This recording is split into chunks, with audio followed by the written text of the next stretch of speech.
I guess this is episode number 7. Thank you, Heinie, for coming. Glad to be here, man. We've known each other for several years. This is the first time we've met in person. I know. It's nice. I'm a little starstruck. I'm starstruck, dude. Why? Because I see a lot. You're on national radio every day. Oh, it's different. I'm a gray-haired dude, and like there's like teddy bears over there. Well, it's different because I see you on social a lot. Okay. Well, I'll take that as a compliment. Like construction going on behind us. I love this. So obviously, you've come on a fitness journey. There was a time on TikTok I was like following a lot of like fitness people on there, and I was like checking out their exercises because there was a time when I was starting, because I started with intermittent fasting before I started working out. Beautiful. So I started with that. So I would be fasting for like 16 hours. And then I couldn't wait till like the 16th hour hit. And then here I come to like any fast food I could find. But then again, I was losing weight, but not at a pace that I wanted. So I was like, maybe I need to mix it up with a little workout, any kind of exercise. So I started walking, started jogging around my place. And I was like, it's not enough. I need to like exert more effort. That's why I started on TikTok. I was looking for a lot of fitness gurus and I found yours. I'm like, interesting. So I was checking out yours because your videos are very like, I'm the guy next door doing this on my own. I'm just figuring shit out by myself. Can I say shit? Shit. Yeah. I think you just did. So just trying to figure out things. And I was like, okay, so this guy, he looks like he's, figuring things out as he goes.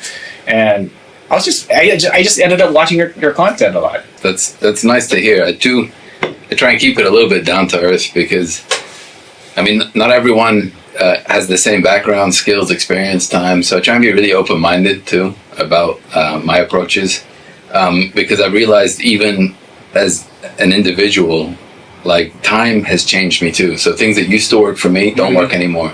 So how could I expect it to work on other people? Like it's such an individual journey. So I just try and show as much of everything as I can. So one thing that excited me about you is that you did a bit of the veganism after your treatment. Because that's something I haven't touched on. I've never tried it myself. So I'm tempted. I'm tempted one day, but the only issue I found with vegan food is, number one, because they can taste really good if you cook and prepare them well. But if you don't, you're stuck just kind of eating like salads or like, it can be a pretty harsh diet. So I need to like figure it out, like how to cook, maybe get some time. And it can actually be more expensive when you get the really nice stuff. Yes, it is. It is. It's more expensive. It's relatively just the same stuff over and over again. You just like add this, remove that, put this other thing in. It's relatively all the same ingredients when you're vegan. And so veganism has like pros and cons. So the pros is you feel better. Okay, you feel better. You kind of influence people to try it as well. You have a different outlook on things. Okay. Like, I'm not killing any animals or anything that's alive, except the plants, of course. And basically that's it. I don't know. I think there's a chemical change in you that I felt during it. And I guess also mentally, I felt like I feel better. The downside of it is, I kind of had to force my wife to like eat whatever I cook. Okay. So it's like it's either this or you go starve. Okay, so that was one. Another one was it's expensive, man. 3 is it's highly repetitive. You get to I did it for like 6 months, 6 to 8 months, somewhere around there. It's really repetitive, and there will come a time where you're going to get really bored with it. And I realized, the fourth one, when I started to incorporate, going back to the gym, I had a hard time lifting. Yeah. Really hard time. And I noticed, I was losing weight, but I still maintained a lot of like the body fat. And I was like, it's weird. Like my arms, my legs, they were thin, but I had the belly in there. It's like I was skinny fat. Yes. So, oh my gosh, this is so weird. So I decided like, let me try mixing it up a bit. So I started like putting in some, like protein, like chicken meat, like once a week. And then I noticed I could lift more on the next day that I'd eat, meat. I'm like, okay, I guess, I think I have to do this. So when I went back to like full-time, being a carnivore, I could lift better. I could run more. I didn't feel as gassed. So I said, I think that's the end of my veganism. Yeah. I think, yeah, you have to be really smart about your meal prep if you're a vegan and you're active. So definitely you were probably under eating on protein. So there's a lot of protein sources out there, but they do take time to prep. I think I heard bean sprouting is a good one. The best macros I've seen on vegan food is something called seitan. You know the seitan? I think it's made out of vital wheat gluten. And then it turns into some kind of, I don't know. So they mix it with water and it ends up being, it's almost like strips of chicken in the end. That's what it looks like. Amazing macros, like almost as good as meat. Mm-hmm. But once again, you have to, prepare it and cook it a certain way. I think it's good with stir fries, things like that. Soy isn't too bad. But tofu, there's a bit of like controversy around that, but I think the new research is saying that actually soy is fine for you. Because a lot of people are like, oh, it's got estrogen and it'll kill your... Oh, I heard that. I think now they're going back and saying no. And I believe that because like so many Asians live off of soy and they're fine. It doesn't make sense to me logically. Like if it's really that bad for males especially, like they'd have zero population and yet they're thriving countries and, a lot of them are, athletic and living normal lives. So if you eat dairy, I know that's not vegan, but dairy is kind of helpful. So if you're vegetarian only, I think I can do that easier. Yeah, so I had to cut out like milk, cheese. Yeah, those two main ones. Even eggs. Yeah. So you couldn't have those. What was it like a daily meal plan for you then? So it was always about the ingredients. Okay. So I would follow this YouTube channel. I think his name was like Will Young or something. But anyways, so his main ingredients were always like tofu, chickpeas, obviously the greens, bean sprouts. So I don't always have those on hand. Always, like every day, I needed to have those because those were the main ingredients. It pretty much just tastes like whatever you cook it with, right? Yes, it just heightens whatever flavoring you put in there. So the usual condiments that go with it, it's soy sauce, oyster sauce, dark soy sauce, and whatever sugar. So you can put like brown sugar, maple syrup, honey. But honey isn't vegan, right? It's not, yeah. Yeah. So that's my only cheat. I found that out the hard way. So I had also in university a vegan friend, and I used to make smoothies. And then one day she realized I was putting honey in them. She got so angry. I didn't even think about it. I was like, oh yeah, I guess it is from an animal. She wasn't very happy with me. So let's backtrack a little then. What really got you health conscious? When was the first time, or were you fairly fit growing up and then you lost track somewhere along the way, or did you always struggle like me with weight your whole life? Or I've always been a fat kid. Okay. I've always been a fat kid. I've always tried to figure... Join the club. Yeah. I've always tried to figure out, like, how do they lose weight? I've always been in awe with a lot of people who do these, like, fitness journeys. They, like, the snap of a finger, they'd be like, I changed my life because of ... And then I'd be in that same boat. Like, I've always wanted to have that switch hit, but it never happened. I think the last one was like, I was like 110 kilos. Oh, wow. 110, 115. I was like, I'm really overweight. I really want to make that. I was like trying to find that switch. So I think the last video before I figured out how to do IF, intermittent fasting, correctly. Yeah. So I was watching this woman, and that was a depressing video I was watching. So she was saying all she ate was like nuts, different kind of nuts. And that was like her diet. I was like, so I'm going to be a squirrel from now on. Yeah, that is pretty depressing. But she lost a lot of weight. She showed her journey. I'm like, I'm not going to eat nuts for the rest of my life. Yeah. I want to enjoy food. So I was like, and then I saw this, I forgot that guy's name on YouTube. So he showed like how to do it. So I was like, okay, I'll give it a try. I think that was like December 30, 2017. I was like, okay, I'm going to give it, I know it's like the height of like the holidays, a lot of eating, but I decided like, well, better time to do it now than later. I like that you started before New Year's. Yeah. Respect, so man. I was like, okay, I'm going to do it now. So I did. So I did the 16-hour fast first.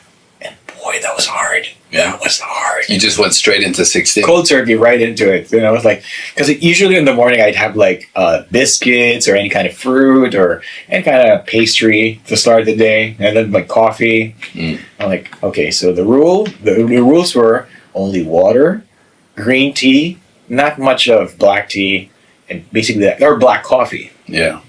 And then you'd have to fast all the way. that was so hard. What were your timings then? So what were the 16 hours? So I think my last meal would be at 8 p.m. and then I would be able to eat at like 12 noon.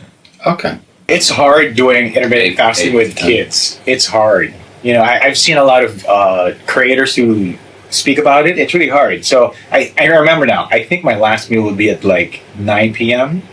Or 10 p.m. and then I would eat like at 2 or 1 or 2, somewhere there. Yeah, that sounds a little closer to what I was doing. So yeah, that's how I started, and then I decided after like, because I was seeing it, you know, I was like per week I was like losing like half a kilo or a kilo. Like, oh, interesting. So I kept on doing it without the exercise first. Okay, so I was like, okay, and then I kind of hit a plateau after like 2 months. So from 100, so I started from 102 kilos, and then I plateaued at 95. So I was like, okay, I think I need to do more than that. So I kind of pushed the 16. I moved it to 18 to 20. So I think I dropped all the way to like 91. But I was like really I knew I was starving myself. I knew it wasn't like a plan. Yeah. It was like more of like, I'm going to torture myself. I'm going to starve myself. So definitely not sustainable. Yeah. So I said, I think I need to exercise to go with it. You know, so I would jog in the morning. And then I started doing the gym. I would do the treadmill for like 20 minutes only because I really wasn't. I used to be back in college. I used to work out a lot, and then I lost the passion for it. So when I went back to doing the gym, I would only do the treadmill. I didn't want to lift. I said I don't want to lift because I don't want to get big. You know, so I'm like, but then again, so obviously I was losing a lot of liquids, right? So I was dropping to like 86, 85, but you know, skinny fat. Yeah. It was kicking in. Like, I'm skinny fat. So I said, so I told my wife, okay, I'll make an exception. I'll just do chest exercises. So I was having like you're literally doing this like one stage at a time. It's hilarious. So I did the chest exercise and the biceps and the triceps. But I was having chicken legs. I was having chicken legs. My man was skipping leg day. Oh my god. So I said, okay, I'll do everything except the legs. And then I was noticing like, okay, the chicken legs were kicking. I wasn't even doing ab workout because I didn't want to. And I don't know what kicked in. Eventually I said, you know, I'll do the entire thing. And one thing led to another, and then everything. I just had to do everything. And I started loving it anyways. Yeah. I enjoyed lifting. I mean, the endorphins that kick in and just seeing yourself stronger at like everyday life, because you pick things up every day. You bend over every day. You push relative, you know, these are movements that you use in your life. And that's something I like about weightlifting, how it can transfer over. Well, like cardio and stuff, like when do you have to run, 5 kilometers? And we have cars now. We have, in the old days, maybe you had that fitness level. But so lifting is a big thing. And I think the big misconception about, getting big and bulky, they don't realize. I mean, there's people who literally like drug themselves up and still can't get big. I mean, it doesn't happen by accident at all. Like it's a very calculated, scientific process to gain size. Something I'm struggling with now. I think I've mastered the weight loss side. The bulking, I'm really struggling with. I either just go crazy or I don't know how to do that in a controlled way yet. So this is phase 2 of my journey now. So right now I'm at that stage where I'm still lazy to count the macros and the calories. That's why I watch a lot of your videos. I'm like, okay, I'm learning, but I'm still on that step of like, do I take the jump? I know I'm still lazy to count, but I just learned from what you post in there. So like, okay, so from now on, I'm gonna buy that piece of bread and I'll avoid this and that. I remember that episode you made about the protein bars. Mm-hmm. I was getting the bad ones.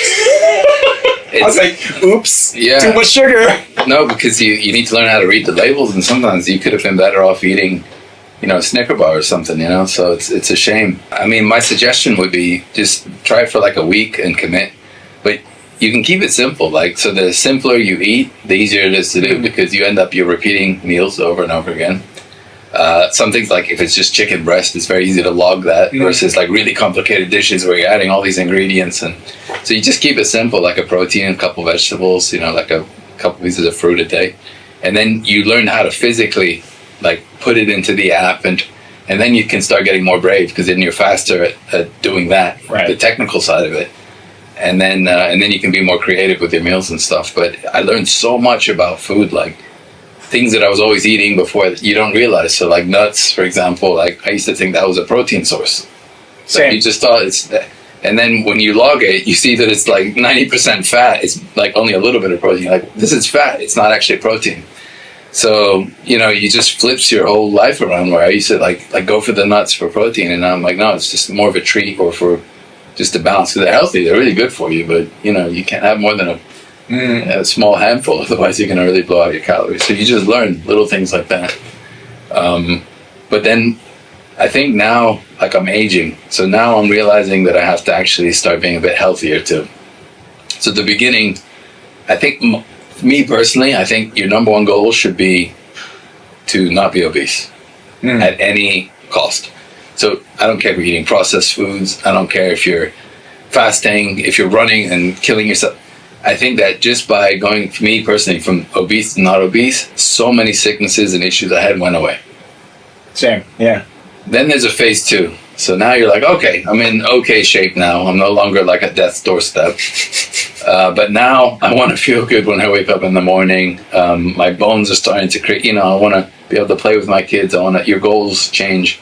And that's where you start then looking at like actual healthy eating. So now I'm actually, although I still promote a lot of the processed foods on my channel, I'm backing off of them myself just because of my personal circumstances. So I'm moving a lot more to whole foods and just keeping it very simple.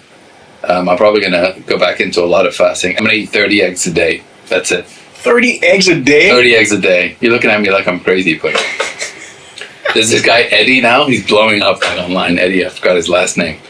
And he's all like, he's really hardcore.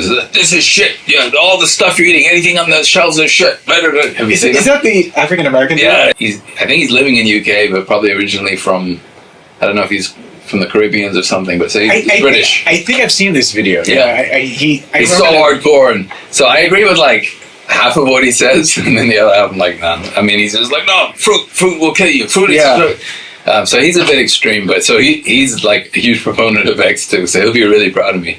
But when you look at the macronutrients, so 30 eggs for me, it's a perfect calories and protein for my size and weight.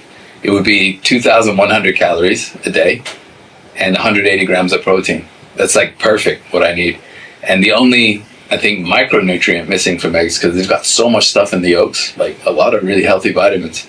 I think vitamin C is the only thing you're missing, so I might supplement that. But so if you're doing like a 1-a-day vitamin and eating eggs, actually, looks like and funny enough, your cholesterol and all that, it doesn't impact your cholesterol. Like I already eat about 8 to 10 eggs a day. I think I only have 4 a day. I'm crazy, yeah. No, because they're just convenient and I'm cheap. So, because you can boil them ahead of time, take them to work, like on the go. And then like if you don't have sauce, like if you slightly undercook them, then it like kind of has that saucy vibe, with the yolk and the ramen type of consistency. You know what I mean? Yes. Yeah. Oh, I love it. I put it in ramen too. So I've made some high protein ramen before too, using eggs and things like that. And actually, like, have you made a video about it? Not yet. Like I'm going to. I keep putting that one off, but you can actually turn ramen. Like, so a lot of what I do is I'll take something unhealthy and start adding a bunch of healthy crap in it. And then all of a sudden the macros are good. Like the calories to protein ratio is good. Because if you add really lean meat to ramen, it also becomes a really high protein, because the noodles themselves aren't right. It's just the seasonings they use that are fat. The noodles, because it's not a huge portion. Like, I mean, not for us. Okay, so you had a lot of success with intermittent fasting. You started working out. You got down to the 80s, but you said you were feeling drained. I'm now at 77 to 78 kgs. Well, I remember, so when I did my treatment, I went back all the way to, so I dropped from like 70 to 72 because of the treatment. And then I bounced all the way, I ballooned all the way to like 84. I think last year. I was 84 last year, and I was getting depressed because I worked so hard to drop to like 76, 77 before whatever happened to me. Yeah. So I was like, I worked so hard, now I'm back to, I think I was like at that stage, I was like, am I going back to the way I was?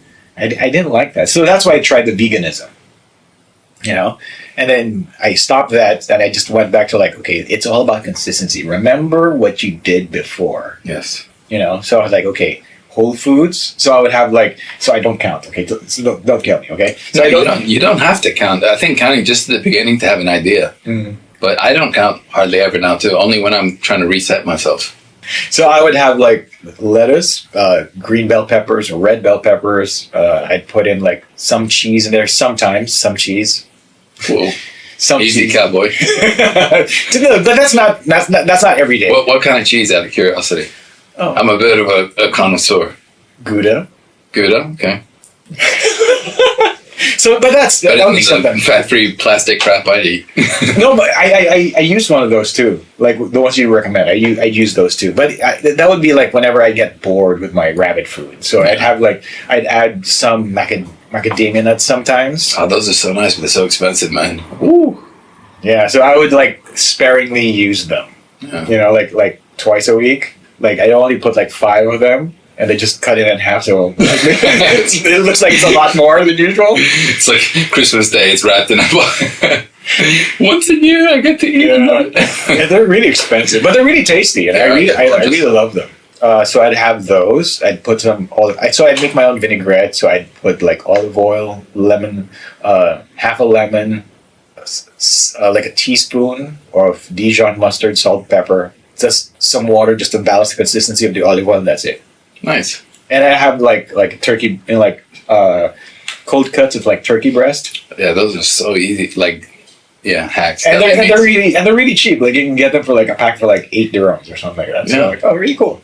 So that's my like Monday to Fridays. And then of course I'd have to like go out with the wife. Okay, so what do you want to eat now? Okay, let's eat some pizza. But we rarely eat pizza now, so. Because it's like it feels so heavy on me. Even one slice, I feel so heavy after a slice of pizza. So what do you do then? How do you go out with the wife and try and keep to your... So she likes a lot of ramen. So okay, we'll just have ramen then. But for me, like the noodles is still heavy, so I don't really finish the noodles. I'd have everything else, but I wouldn't like finish the noodles. We love. My daughter's obsessed with. They don't have ramen there, but now she's on a P.F. Chang's kick. Oh. She forces us to go. So she likes the noodles. And the sweet and sour sauce and all that. And then we took her to Wagamama, which was really nice too. They actually have, I think, some ramen. But I know there's a couple really good ramen places around. We don't get out much. I'm not allowed to leave the house. Well, why? I'm busy. I make a lot of excuses. I'm a closet introvert too. Oh, so, same guy. Yeah. Like I'm a very... extroverted sounding and looking, but yeah, I don't like to go out. It's the same, but that's what people say about me too. Like you sound like you're an outgoing person. Like no, I stay a lot. Oftentimes I stay in my studio or stay home and play video games or make TikToks. That's all I do. That's my outlet. I'm the same, except minus the video games. But even at the gym, like I'll have headphones on, like I won't make eye contact. People probably think I'm some kind of terrifying angry man. No, I just like quiet because I'm dealing with so many things all the time. So it's just nice to not talk for a little while. You want to talk a little bit about then the impact of weight loss on your career, because that was something you mentioned to me earlier. And so first of all, why don't you let everyone know, because you have a really awesome career. It's like, not your typical 9 to 5 sort of job. It's not. So I'm a professional voice actor. I've been working in radio since 1998. Not to mention my age. So 1998, and I've been a radio presenter. I've been a radio imaging producer. I've been a radio programmer. I am a radio programmer. I edit a lot of audios for radio, TV. I script a lot as well. And I coach a lot as well behind the scenes. And I've been doing it. I don't know. It's like it's all natural to me. Like when I coach people. So I'm trying to figure out then, because it's really interesting. It's different. It's a different type of work because I'm sure you kind of get different revenue streams from different activities. So, is there like one part of it that pretty much pays most of your bills? So like you want a salary in a certain area, or is it literally just kind of hustling in several areas and then it ends up covering your lifestyle altogether? It sounds like really hard to balance. Like you're doing so many different things.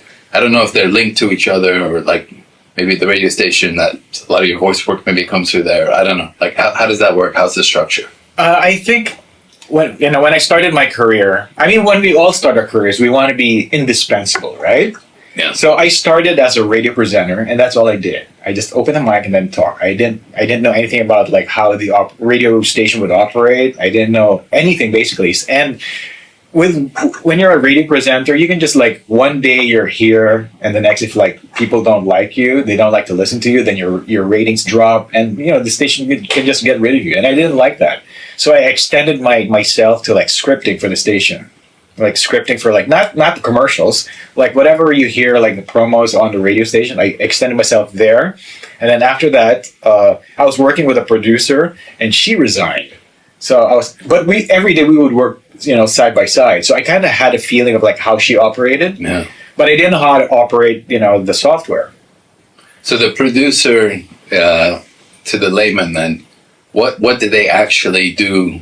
Is it live on the show? So they're opening mics and putting in music overlays and or like what is their actual job as a producer of a radio show? So that was the old radio station where like there would be somebody there on the other side of the panel doing everything. Now it's like automated, so they don't. I mean, now nobody needs to like lift a lever or anything like that. Nothing like that. Like now, if you say they are producers or sound producers, so basically they edit the audio just the same way where there's like visual producers. There's an audio producer. So for radio, it's more of an audio producer. So they create like whatever bumpers, like all the sound effects that you hear. So that's what an audio producer does. Because it's a live show, right? So it's not like I guess later they also repurpose some of the audio and the clips, but during the live show, are they having to fix the audio as it goes, or no? That would fall into for another job. That's more of like the broadcast engineer's job. See, there's so many. It's amazing how many parts there are. So that would be the broadcast engineer's job, like checking the levels, making sure that the presenter is. So basically, a broadcast engineer is your cameraman. Okay, that's the cameraman, and there would be another person doing the actual like promos, editing it all together. So that's another job as well. So in the radio, I was working with a person who would be making the commercials for the station. So that was my job. So when she quit, so I kind of like, so being afraid of like losing my job, I wanted to like know more about the industry. So I kind of offered my services without even knowing how to operate it. So my boss asked me, "You sure know how to handle it?" Yeah. So on the first day, I was like, "Shit, I don't know what to do here." So I just like try to figure it out. So I asked like the other audio producers how to operate it, and I just kind of winged it from there. It was really bad audio because I didn't know what I was doing. So, but eventually it paid off. So I started to learn how to coach people as well, even though I didn't know what I was coaching. I just pretended to know what I was coaching. You gotta fake it till you make it, man. I'm with you on that. So I was like, no, raise it higher, but like raise it, put it. You remember that video, right? Session. But that was very specific feedback you were giving. It was good. Well, that's after 20 years of like doing it. Yeah. But no, I could tell. I was like, oh, he actually like, because it wasn't just like kind of very vague sort of. Because I think that's your worst nightmare if somebody's like, just have more emotion, or like you were very specific about it, and I think that helps the talent on the other end. Yeah, like every coaching session for me is different. It all depends on the talent, because I don't want to, like, let's say for you, if I'm going to coach you, it's going to be different how you speak. So I have to like find a way to motivate you in such a way that you are comfortable enough to like lend me your voice so that I can orchestrate how to operate. So you can manipulate my chords. Right. So you this coaching then, is it something you offer like as a service, where is it for up and coming voice artists or people already in the industry who are just trying to improve, or? I just do it. It's a passion for me. Like, I like to see people grow. That's the teacher in me, I guess. Yeah. So, like beginner, no experience, or even experienced ones are kind of hard to coach though. They're really stubborn. Yeah. Set in stone. They like to do it in a certain way. So when I have those kind of talent, that's why before I start coaching, I try to get to know the person first, to check if we're compatible. Here in the UAE, I think I've helped not more than 10 people, like from start to finish, like for them to keep on going. And what I like about it is, let's say I've trained them, I started to train them. I know they have the potential to keep on going. Though I know they can't do it full time because it's kind of hard here. You need like a regular job, a regular day job to sustain your finances, right? Yeah. Because like voiceover project is basically like acting, you know. You don't like get paid on a regular basis when you do it. There's a lot of hidden hours too. Yeah. So whenever there's a project, I would like reach out to these guys that I train, like, hey, there's a casting call. You might want to, if you're interested, here are the specs. Here's the, you know, like the qualifications for the job. If you want to apply, here it is, or let me know so I can like introduce you to the casting director, and then you can take it from there. Nice. I just so you know, like everyone knows, I don't like take a cut from whatever. You should. No, I don't. I don't want to, because like for me to know that they're doing well, that's, you know, that's rewarding in itself. To me, that'd be a win-win though. It's up to them. I don't want to force it. Like for example, if you could find me work, I'd be more than happy to give you a cut. Like that's how it works. Because without an expert, I wouldn't have any work. So to me, like that's just business. But I used to be a business teacher, so I have that mindset. Like I don't mind. Like it's a win-win. Like you have the access and the skill and the whatever, and then they're the ones who are then putting in the effort and work and listening to you. And then why not? Everybody can eat. It's a big pond. What they would do for me is they would also, if ever they find other work other than what I find, they'd ask me too. So for me, that's already So they would refer you. You'd refer them. Okay. I still think you're selling yourself short there. You should be charging people. I know. Yeah, even my wife tells me that. Too nice. Some people aren't honest, and then they give it like a bad image, like, oh, you're just taking a cut or taking advantage of people, and but actually then there's a lot of need for good agents and positive agents and honest agents. So it's a shame like that, like people like you, where you could be growing that and helping even more people. Because imagine if you were getting compensated more for your time and your efforts. Number one, you probably have more energy, you'd have more resources, and then you'd help even more people. I'm looking into it though. Yeah. So getting back to like how like the weight, weight loss. Weight loss impacting your career. So, I noticed I had a hard time. Okay, because when you're like overweight, you have like the excess flubber down here, right? Yeah. So I had a very fair control of my voice box then, because I had the excess flubber like this, right? Yeah. So it would be like naturally crunched in there. Like I wouldn't have to like exert much effort, because that natural flubber would like tighten my voice cords in such a way. It's real though. It's real. Is this technical terminology you're using here? It's what I learned. Like the natural flubber. Compressing the voice box. It does. I mean, if you try it out, if you try to like lean back like this. Yeah. So like when you do that. Okay, we're all doing it. Huh? So yeah, you're like in a world where time. Oh yeah. Reaches.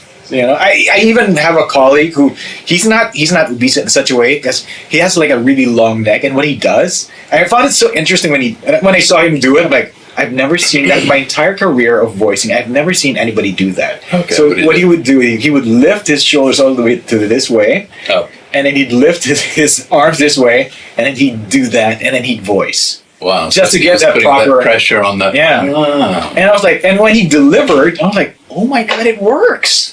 Can he keep doing that then for? That's what he does.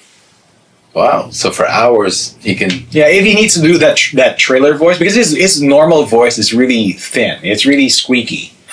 So for him to get that crunch, he'd have to do that. He looks silly doing it, but again, it's all about the voice. He's getting it done. Yeah. He gets to do American English, British English. So amazing. So amazing. Yeah. See, this is something that I think a misconception too about voice acting, like. Because you could have a good voice or unique voice, but it's the difference between like a nice voice and voice acting. Yes. So I think that's where that was very humbling for me, where I realized like I'm not a necessarily good voice actor, so I might have a distinct voice, so I can do me, and I can do certain range that it's just naturally I have, but I can't go out of that range. I don't have that skill or talent to be able to do whether it's different pitches or different accents, so I just have to stick to very like boring Morgan Freeman style documentary or like intense trailer, like like that's it. I can't. Well, okay. See the problem with a lot of voice actors now, they're not confident with their natural voice. Okay. Because they're like so focused on like, I need to be this voice, I need to be this voice, and they're in the process they try to eliminate their natural voice. So when they talk normally, whenever the client like ask for like, give me a conversational read, they have no idea how to do it. It's because they're so focused on like the trailer voice or the cartoony voice or the character voice that they're so uncomfortable being themselves. That's why there are a lot of times when I stream, a lot of like my viewers always ask, can you do like Son Goku's voice? Can you do like Vegeta's voice? Can you do this other voice? So I'd always educate them. That's just one character. Like a lot of us voice actors, we want to be natural. We want to put our natural take on it. Like give us a new character, give us a new animation, and we'll try to spin off on that, whatever we think that character will sound like. So you create a new voice instead of just copying someone else's iteration. So I mean, all of our voices are very unique anyway. So as long as you're comfortable with your center, your natural, they can just play around with it. So I mean, talking is just a matter of habit. Okay, you can talk like this, or you can just like put your entire mouth sideways, and it changes. You see? That's so cool. Right? So it's just a habit, So it's the same with, so when I lost my flubber, it's the same thing. I'd have to do this. No, seriously, I had to do it because with all that double, triple chin there, it was so natural for me. But when I lost it, so I was like, okay, now my voice is like, it sounds very clear. It sounds very young. I lost like that station, like that muscular voice. Yeah. Like, this is amazing. That kind of voice. So now it's an effort for me. Mm-hmm. But I have to. It's a skill I had to learn when I lost the double chin. So it's like you had to retrain yourself almost. Yeah.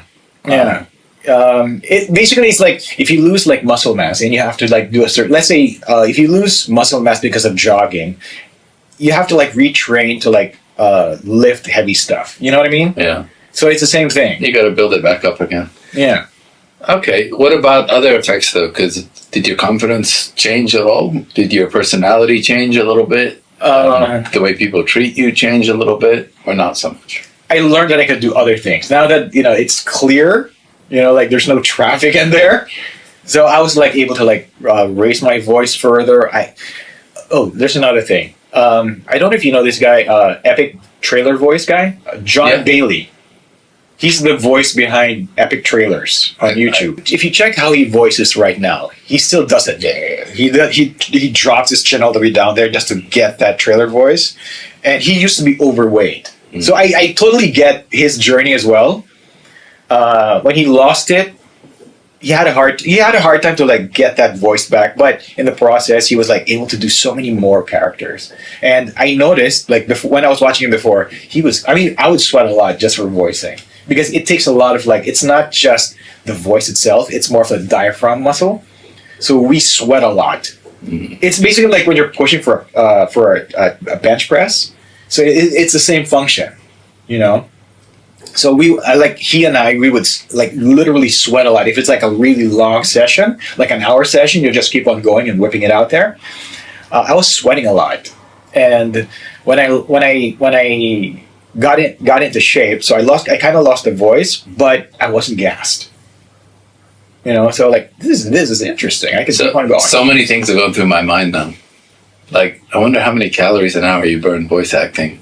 I never really looked into it. And it's really interesting, like just the endurance behind it. Like I think there really is. It's almost like a low intensity kind of cardio thing where I'm sure there's some level of fitness that you need to be able to continue doing that. Because you can't just talk like normally. You need to have like this. You need to portray this energy so that when you hear it, you get infected by that energy as well.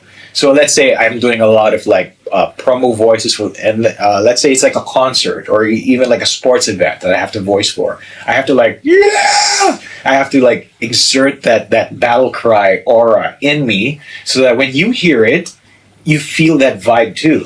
Yeah. You can't just be get the goosebumps and that. Yeah, you have to do that. So back then, when I was voicing for Manny Pacquiao's show in the Philippines, that was like an insane milestone. I'm a big fight fan, in case you haven't noticed. I kind of know. So when I was asked to like voice for his show, I was hey, by the way, can you get him on my show, please? Manny Pacquiao. Let's try. I mean, I know the people who work around. Really? Oh my God. Wouldn't that be so weird if he shows up? We'll do it in my daughter's room over there. Like, between the teddy bears. He was like, "What the hell is this?" Sorry, keep going. I was a little. Sorry. A name drop caught my attention.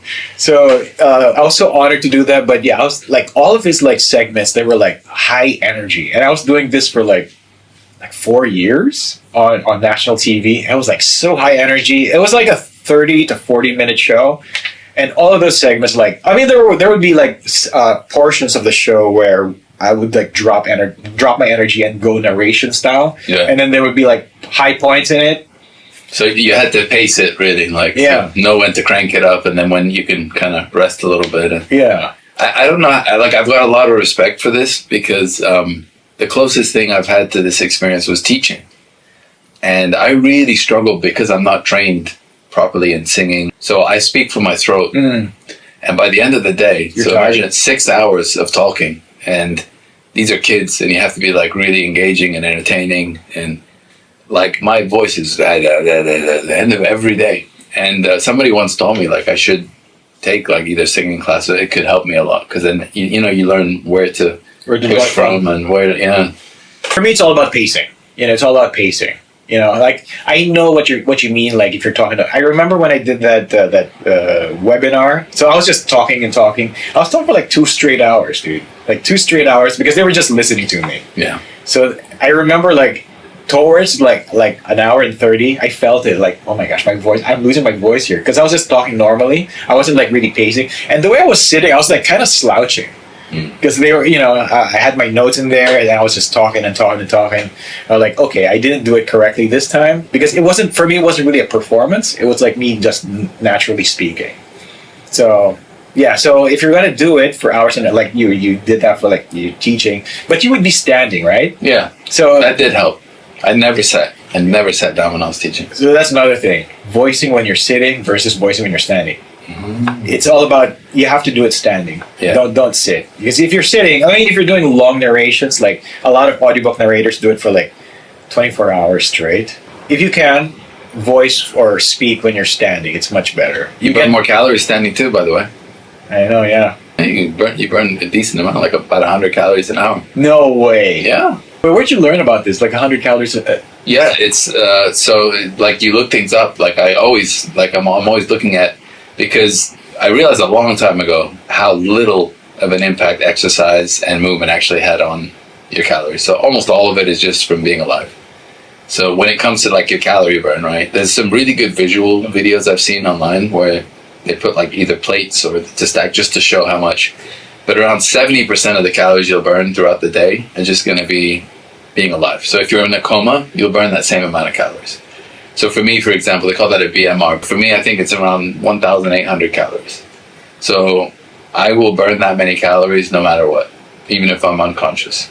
It could change slightly as you get smaller. Your BMR might drop a little bit, but then the next largest is just general movement, your steps, fidgeting, moving around, because you do a lot of it. So now even like I'm saying, you're turning your finger, you're moving your head, there's like little bits of calories over there. So that's about 10 to 15% of the calories burned. Then you have exercise burning, which is only like 5% of your calories. Because when you think about it, like if I work out for an hour and a half weightlifting, I'll only burn like 350 calories. It's not a huge amount compared to 1,800. It's nothing. If I do cardio, it might be a little bit more. If I run my butt off for an hour, maybe 750 calories. Like sweating, like that's still, compare that once again to 1,800 calories of just being alive. It's nothing. It's not even not even half. So it's a very, very small amount. And then there's a negative impact of over exercising.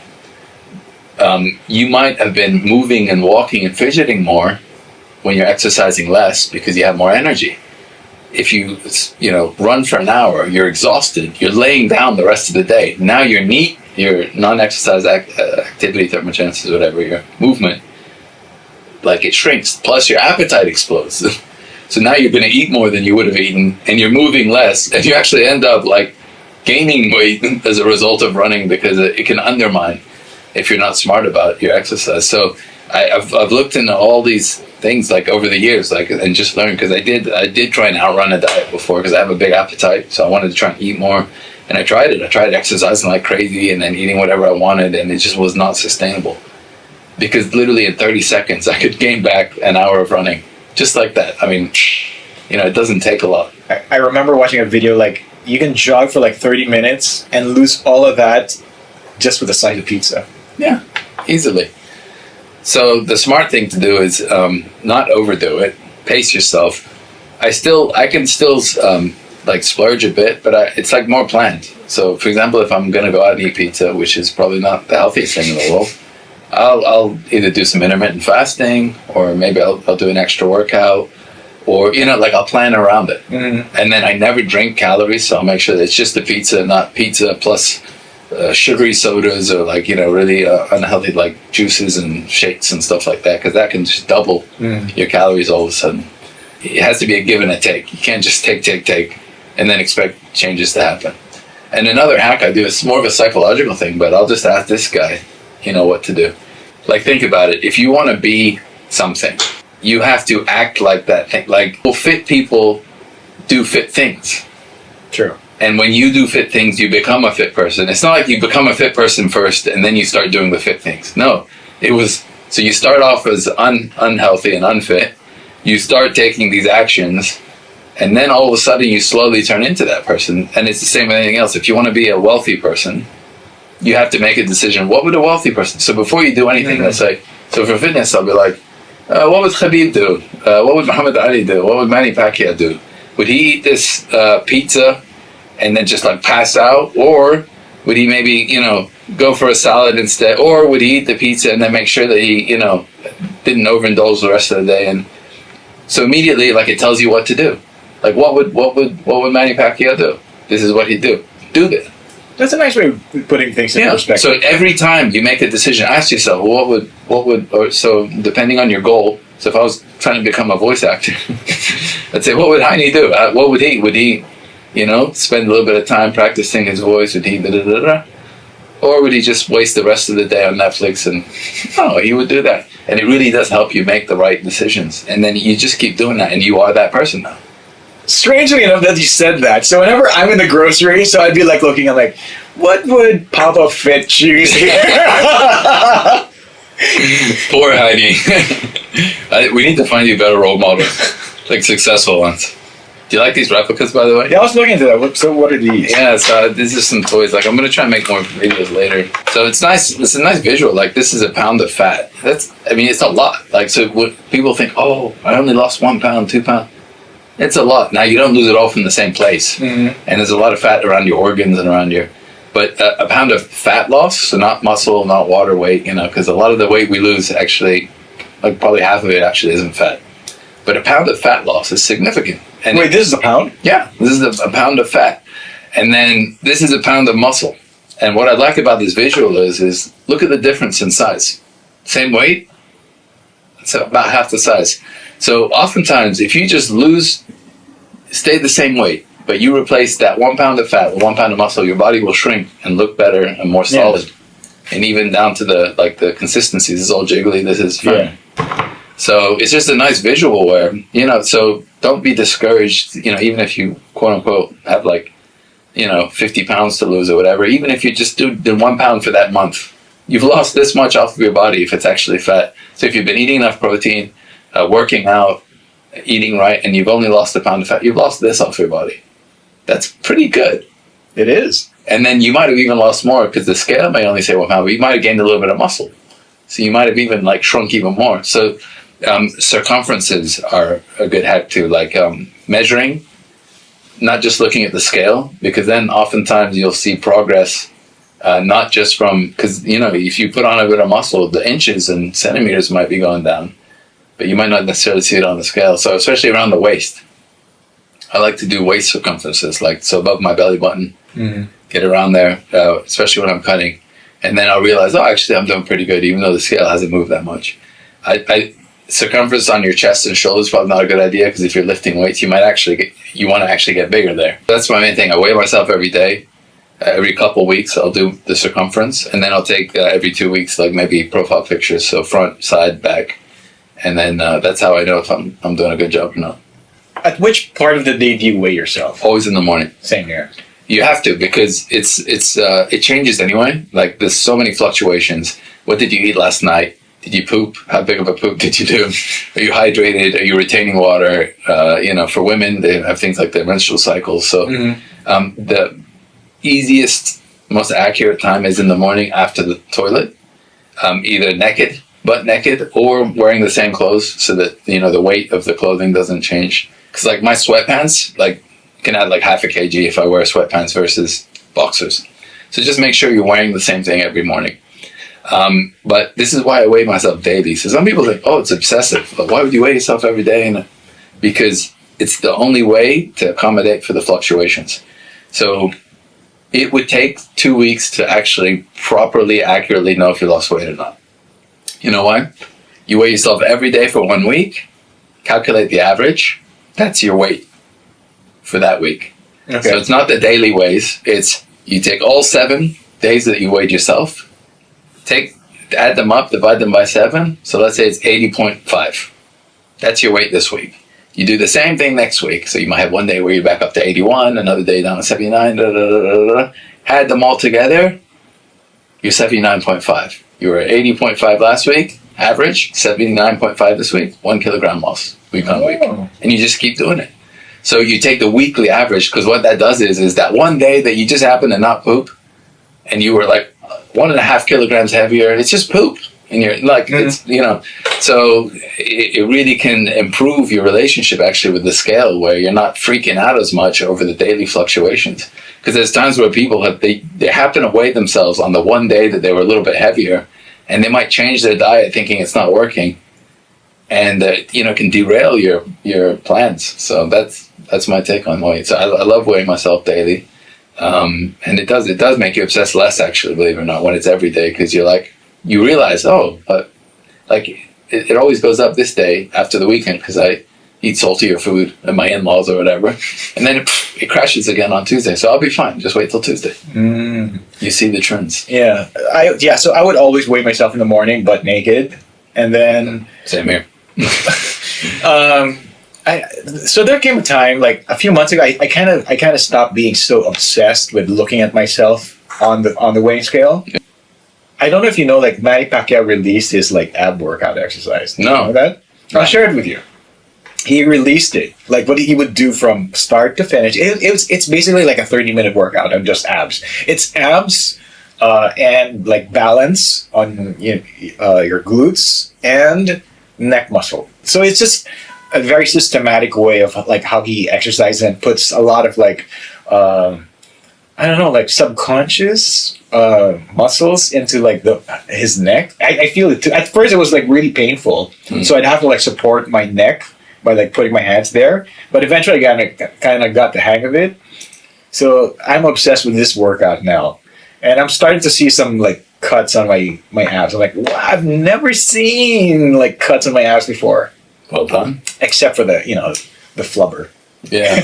It'll take more than that to get rid of like the only way to get a six-pack, usually you have to lower your body fat percentage. But when you work the ab muscle, you don't have to be as low into a cut. So for example, like there's people who are like 16-17% body fat, and you can still kind of see their abs, which is because they're so muscular and so developed because it sticks out more.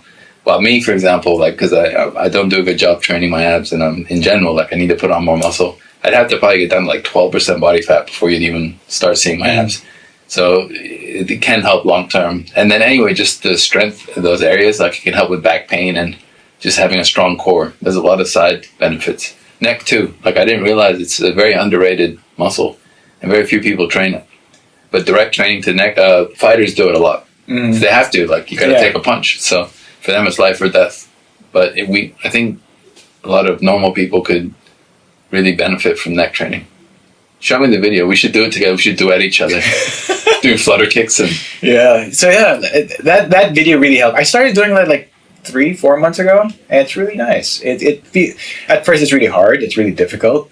But when you start getting to the hang of it, you see some definition in there, and strangely enough, it kind of helped support my lower back, because I've always had lower back during workouts, and this one kind of helped it. How many days a week do you do it then? 4 4 times. I'm looking at your body composition. You're actually not bad. Like you do have broader shoulders, so you have a good shape, actually. Yeah, we could do a lot with you. Okay. Yeah, sorry, I'm sizing you up here. It's not that hard because you're fairly leanish anyway, so it probably wouldn't take that much. Like you wouldn't have to go that deep before you start seeing some very serious changes.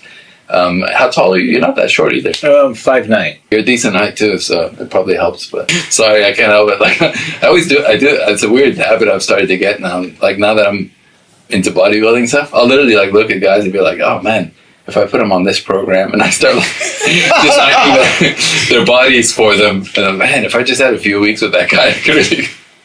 Why don't you coach? I'm started now recently. So I've got 3 clients. I've got 1 in the US and 2 here. And they're very different. One's a female. One of them has experience. So that's tough, you're right. Just like with the voice acting, because he has a lot of old habits. And then one, he's just like, does whatever the heck I tell him to do. He's amazing. So I've just started that recently. And I'm kind of liking it. And I'm kind of seeing it as a potential future. Like, I don't know. We'll see by the end of the year. I mean, if it keeps moving on. I think the teaching background is helpful. Like, I know how to turn complicated ideas into very simple, small steps.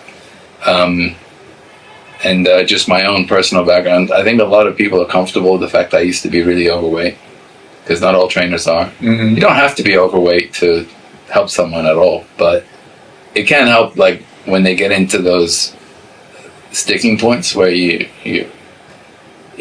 start giving up, or your mind starts. Yeah. And I think it just helps having someone to talk to that's been there and can kind of really push you and keep you going and remind you, like, why are you doing this? Like, what's...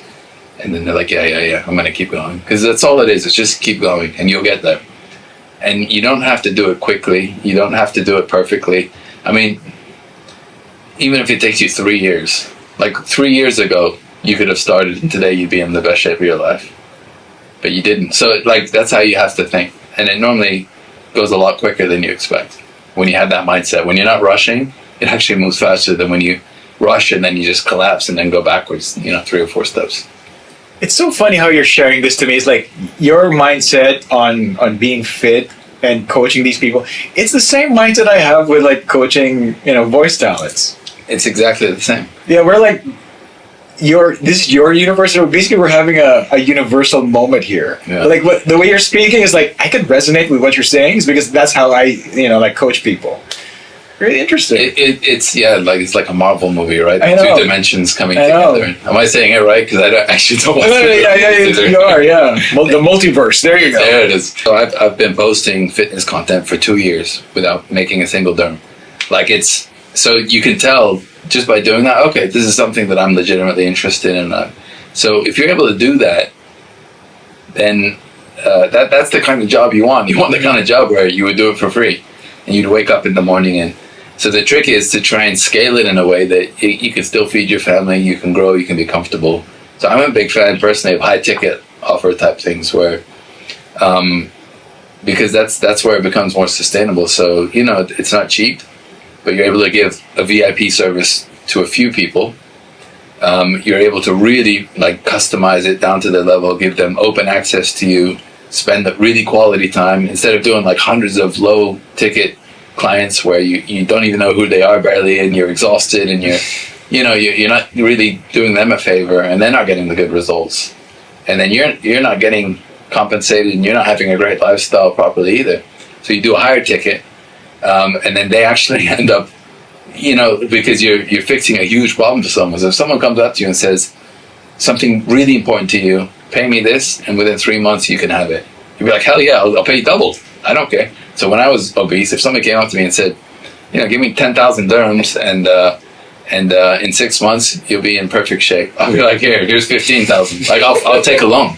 If I don't have 15,000, I'll ask people. It's so important to me, especially because I couldn't have kids. That was one of the pushing points. So that's how you have to think about it. You're really helping them. You're changing their lives here. And then there's the other side. Well, not everyone can afford that. But then guess what? Because you're working with less clients, you now have a lot more time to create content, to do a lot of free stuff, help the community, learn, improve your craft, instead of running around like like sweating and struggling. So it's a really good model. It works so well. And then eventually you grow because you can start hiring other coaches around you, because you get, if you're only working with 10 clients, for example, then you 15, 20, 30 people are starting to ask for you every month. Now you can hire a coach and send them over to them and manage them, and it just sort of grows as a business, and make sure that they're trained in giving the same quality of service that you're giving and have the same passion, and boom, boom, boom, boom. Wow. And then that's where you can start being more creative and doing like low cost functions. All right, we'll do weekly challenges. All right, we're going to do the carnivore diet this week. Everybody hop on, 100 dirhams. Because the other thing is, when people pay, they are way more likely to do it. It's like a commitment. So even if you don't want their money, because I've tried with my brothers. So one of my brothers is overweight. And like, so I'm getting strangers to lose weight like that. And I can't get my own brother to do it. Imagine. And we have the same genetics, the same upbringing, the same, and it's harder. Why? Because I'm doing it for free. I can't take money from him. He's my bro, And it's amazing how just that dynamic itself, like by not being a paid client or paid, makes a huge difference. And so in a way, it's like almost doing someone a favor by having them commit at least something.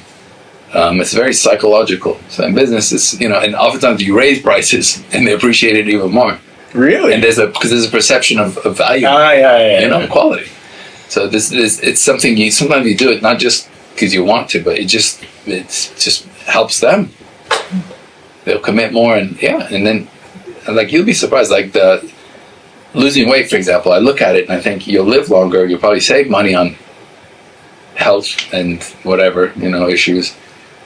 Job opportunities improve, people treat you better, like unfortunately we're in a superficial world, like things become easier. Even like traveling on an airplane now, before I'd have to pay for 2 tickets. It's a big dude.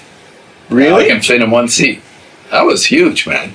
I remember you showing that video, posting that video, Yeah. I'm doing one soon, like a case study on myself, just to show like it's a kind of way to advertise your coaching service, but say, look how it helped this fatty turn into this guy, and it's me. But in that video, I'm going to tell everyone what I do exactly and how I do it. So if they can't afford it, they've got all the tools there. The issue is people, the free stuff is out there, but you don't do it anyway. That's the problem. So that's why sometimes you need a coach, just the accountability. Mm-hmm. And then not to second guess yourself. Like that one day you don't lose weight. Wait, should I change? Am I doing? So to have someone look at it and be like, no, you're doing fine. Keep with the program. Trust me. Makes a big difference. I agree. Yeah, I put out a lot of like educational content out there as well, but if they don't know like how to make it very personable to them, for them, it's kind of hard for them to like get into it, So I totally agree with everything that you just said, yeah. There's a lot of stupid stuff out there. Like there's worse places people could be putting their money into than an honest, experienced coach. Mr. Heinie, any messages for the kids out there? Anything you'd like to get across? Any life experiences? I guess, if you're passionate about something, go for it. You have to go for it. We only live once. Put your heart and soul into it. Just make sure that you're following the right people. Because there's so many, come on. We live in that world where you don't know who is real, who is like faking it. So, get to know people, the genuine people, and then try to find your purpose that way. Very good advice. Thank you very much. It's really nice to meet you in person. I know, likewise, man. And we're going to be doing those Manny Pacquiao workouts together. And sure. We'll have a voice acting session maybe one day. All right, man. Can you make me famous? I can. Oh. He was so confident. I can, seriously. All right, guys, I'll see you later. I'm going to go become a star. Yeah, you don't be shocked if this guy becomes the next voice for Vox, Real Cinemas, or any of those trailers. Oh, there we go. All right, and he's going to get 50% of my cut. It's going to be my voice pimp. So, yeah, you can, We'll talk later. Thank you so much, Heinie. All right, thank you for having me, guys. And thank you guys for joining in.